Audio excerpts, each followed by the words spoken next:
આજરોજ વહીવટી ward number 3 અને 4નો વિસ્તાર ગોલ્ડન ચોકડી ટ્રાફિક શાખા અરણી પોલીસ સ્ટેશન સમગ્ર સ્ટાફને સાથે રાખી અને આજરોજ જે મુખ્ય રોડ ઉપર જે દબાણો છે એ દૂર કરવાની કાર્યવાહી આજરોજ હાથ ધરવામાં આવી છે. હાલમાં 2 ટ્રક ભરીને સામાન જપ્ત કર્યો છે અને કામગીરી હાલમાં ચાલુ છે. મુખ્ય રોડ ઉપર જે બધી લારીઓ ઊભા રહે છે જેના લીધે ટ્રાફિક જામની સમસ્યા થાય છે એ બધું આજરોજ જમા લીધેલું છે.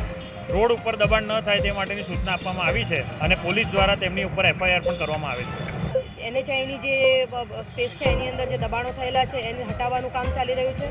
VMCની ટીમ અહીંયા હાજર છે અને સાથે સાથે અલગ અલગ RTO છે, અન્ય એજન્સીઓ સાથે રહીને આ જે આખો પ્રશ્ન છે એને ઉકેલવા માટેનું એક એન્ડ ટુ એન્ડ સોલ્યુશન લાવવા માટેનું આ પ્રયત્ન ચાલી રહ્યો છે, જેમાં NHIની ટીમ અત્યારે હાજર છે અને તમારા પોલીસના તમામ સિનિયર અધિકારીઓ દ્વારા પોલીસ કમિશનરશ્રીના માર્ગદર્શન હેઠળ હાલમાં કાર્યવાહી ચાલી રહી છે.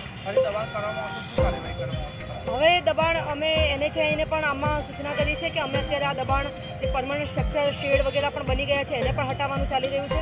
ત્યારબાદ એમને પણ અમે સજેશન આપ્યું છે કે આ જે સ્પેસ છે એનો સર્વિસ રોડ તરીકે ઉપયોગ જો થાય તો આપણને રોડની વધુ સ્પેસ મળી શકે તો ટ્રાફિકનો પ્રશ્નને હળવો કરી શકાય.